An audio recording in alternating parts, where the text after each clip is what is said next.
Yo, what is going on, guys? My name's Friendly Machine, or KARNAGE Machine, and whatever you want to call me, I'm not bothered. But today, guys, over here on my personal channel and KARNAGE Clan, it's going to be uploaded to both. So if you're on KARNAGE Clan and want to check out the personal channel of mine, the Friendly Machine, I will be the first link in the video description down below. So we're nearly at 7k, that road to 10k overall. I would really appreciate you guys to come over and sub, because I haven't seen this video yet on the top 10 best guns in Black Ops 3. Now today, these aren't going to be biased opinions of mine. I've talked to Frizz Eyes and Chain, who as most of you guys have probably heard of already, due to the fact of the amount of gameplays that are amazing standing going up on KARNAGE recently. For example, Frizz Eyes is Search and Destroy Nuclear, and for example, Chain's Hexanuclear, which is obviously 6 nuclears in the same game. But not only that, in the span of 10 minutes and a 10-minute total mode, which is actually in Black Ops 3. So anyways, without any further ado, we're going to get straight into the top 10 list right now, and including the class setups that I've got in the gameplay in the background for you guys provided when I'm showing off all these guns. So anyways, in the number 10 spot we have the Shiva. And the Shiva, what machine? What are you on about? Because obviously in hardcore this thing is a machine. I mean, it's me, but it's not friendly. So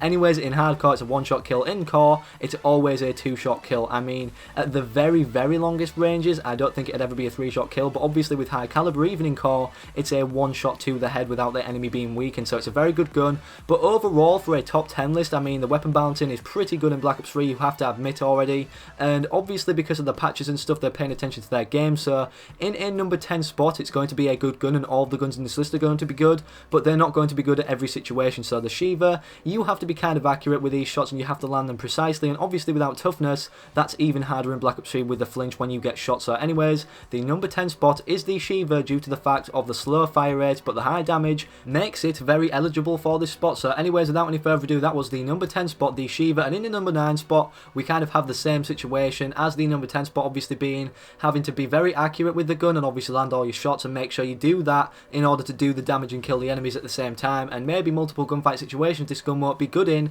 which is the XR2. Now a lot of you guys will think and disagree with me here, saying that the M8A7 is worse than this gun, but obviously that's because a lot of people don't like wasting their permanent unlocks on a gun. But at the end of the day, it's all about the gunfight in Call of Duty. No matter what kill streaks or what perks you have, at the end of the day you're going to be getting them kill streaks, and you're actually going to be winning the games by killing people, obviously if it's off the objective or anything like that. So the XR2, we all know as a 3-round burst assault rifle, a very powerful gun, but obviously I don't like the inconsistency in the burst, because a lot of times I feel like it's one shots, and a lot of times I feel like sometimes I'm spraying a whole mag into someone, even though I feel like my bullets should have registered.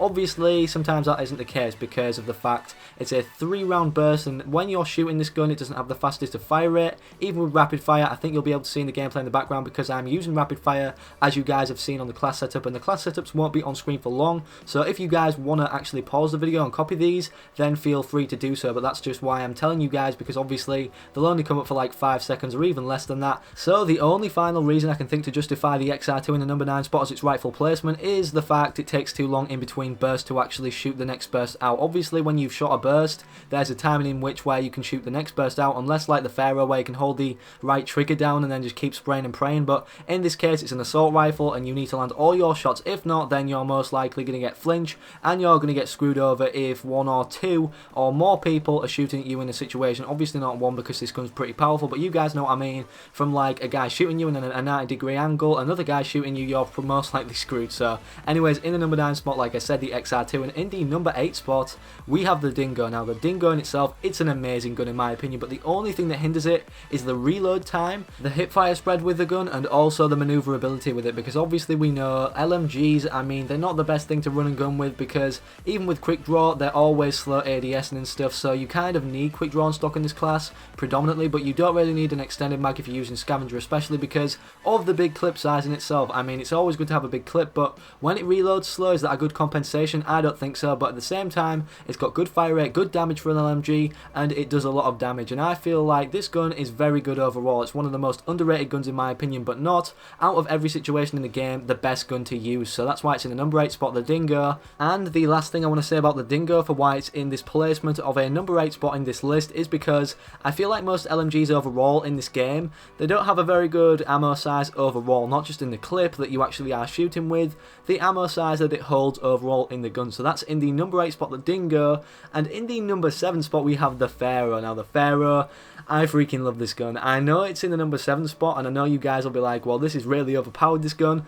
But believe me guys, honestly, it's not the best for every situation in the game. There's other SMGs better than this gun, believe it, in the same category. And for that reason in itself, if there's better guns in the same category. There's obviously going to be better guns than them guns that are better than the Pharaoh in the same category, obviously being another category like assault rifles or anyone, because we're including every single weapon in Black Ops 3 for this list, so that's why it's in the number 7 spot. But I will give one thing to the Pharaoh. I really like the fact you can hold it down and it will keep spraying the bursts, and also I think the iron sights are perfect on this gun. It's the only burst weapon in my opinion that I really am comfortable with the iron sights, and I would prefer that over an ELO sight on the gun besides the XR2 obviously, the PO6 obviously. That isn't really a burst weapon, it's like a charge weapon, so I don't really include that. And then there's the M8A7 where I don't like the iron sights at all, but the Pharaoh, give it props to you, dude. You're a little good gun and you're really good and overpowered, so you have good iron sights and that's why you're in the number 7 spot, the Pharaoh. So in the number 6 spot we have a really good gun recently. Obviously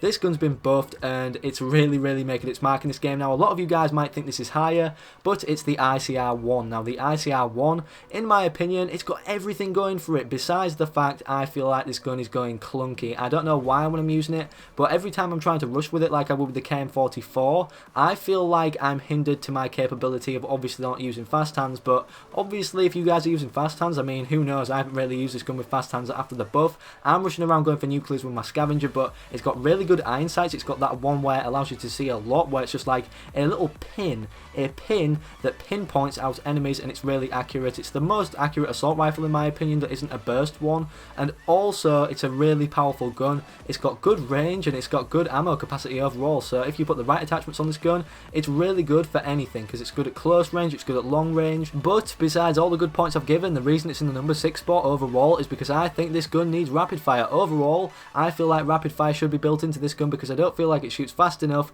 even with rapid fire. It doesn't feel comfortable for me. I know a lot of the other guns like the Man of War that shoot slow and they do a lot of damage. I don't feel like the correlation between damage and fire rate are very good on this gun, so that's why I've put it in the number 6 spot, and that's why the other guys at KARNAGE for his Eyes and Chain have also agreed with that placement on this list. So now narrowing it down to an updated number 5 or top 5 list for the best guns in Call of Duty Black Ops 3, we have the M8A7. Now you guys already know, if you use the right attachments on this gun, look at the class setup right now that I'm using like 5 attachments I believe in this gun, and the ELO set, like I said before, like I was mentioning with the XR2, I feel it's necessary, so I feel rapid fire is also necessary on this class. But when you've got this gun and you're in a gunfight situation like one-on-one, they're basically screwed, honestly, unless they've got like a Kuda or something and you're at close range or something like that, or a better gun for overall close range like a shotgun or something like the Brecci or the Haymaker or even the Argus, because that's overpowered to be honest. But you guys know what I mean, this gun's really good at any range, and if you can actually rush with this gun, then props to you, because sometimes I feel like it's kind of clunky, which is why it's not higher up in the list. But overall it's a really powerful weapon, really accurate,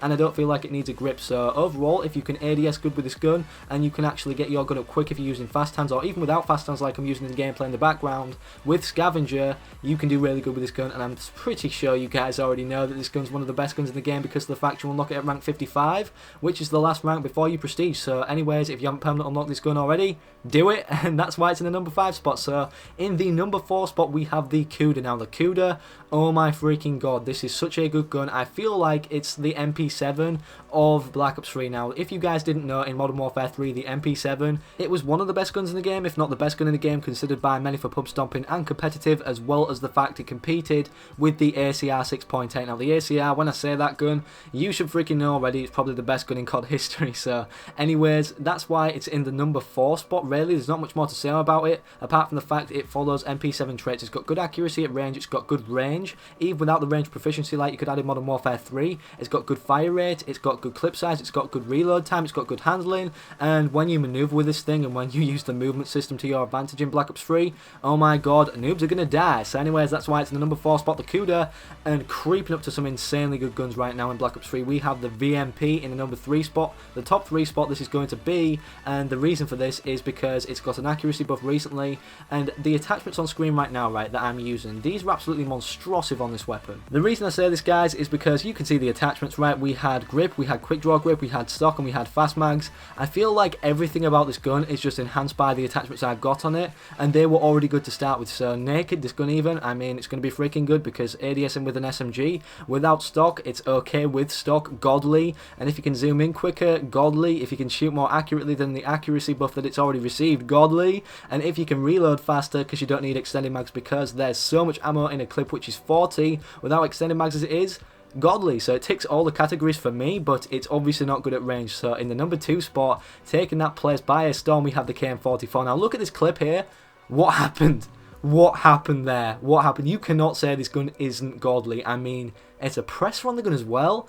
Not a long barrel? Really, Machine? Wow, I didn't even think I'd do that. I'm not a pub stomper. I should sign up for a clan. I'm already in Carnage, so I can't sign up for a clan. But I'm not really going to say much about these guns because you guys already know they've received buffs recently. And I feel like the KN-44, it's the Honey Badger V2. I mean, it's a really good gun to handle. I feel like it's the ICR V2 as well. It's just basically everything I'd want in an assault rifle. I like the iron sights. I like the way it handles. I like the hip fire spread. I like the maneuverability with this gun. I like how you can actually kind of use this as a hybrid, like an SMG crossed with an assault rifle, and that's why it's probably my most preferred weapon in the game, but I don't feel like it's the best because the best spot in the number 1 spot right now, ding ding ding, we have the Man of War, which I always get outgunned by when I'm using the KN-44, and for good reason as well. Oh my god, this gun with rapid fire, it seems like it shoots almost as fast as the ICR, and bearing in mind what I was saying about the ICR earlier, where I don't feel like the damage compensates for the fire rate on the gun. I mean, the Man of War, it's just going to destroy it then, isn't it? I mean, the Man of War overall, you don't really have to be too accurate with it, but if you are accurate with it as well as using rapid fire, then it's going to be monstrosive at any freaking range. I've outgunned Kudas with rapid fire, I've outgunned VMPs with rapid fire at close range and long barrel, so this gun overall, I feel like it caters to everything. It's not too clunky. If you use the ELO sight and the right attachments that I've got on screen right now for you guys, you will do absolutely amazing with this gun, and overall, it's the best gun in the game in my opinion. It feels right to use. It just feels right in my hands when I'm shooting this gun and going for them nuclears, but obviously sometimes you get BS like War Machine shooting you and kinetic armor users. So anyways, that's all for today's top 10 list. Hope you guys enjoyed. If you want to see more top 10s on Carnage, make sure to let me know, and if you're on the personal channel, then hit me up as well in a private message on Twitter or on YouTube or in the comment section down here. I would love to know your guys' feedback on this, and if you guys enjoyed today's video up until this point and want to make my day the creator of today's video, my channel link will be the very first link at the top of the video description down below. You'll probably be able to see it without even clicking the show more button for the description, and then if you're clicking on it and even check out my channel, then you're getting a kiss on the forehead if I ever see you comment or see you in real life. And if you're subscribed already, wow, you did, maybe not, no, but a few of you might, you're getting a lick on the elbow. So thank you all so much for the support on Carnage and my personal channel. I'm always grateful for each and every one of you guys watching the video. Even if I don't get positive feedback, at least honesty is going to be there. So thank you all for watching, thank you all for the support. I love you all as usual. Peace out.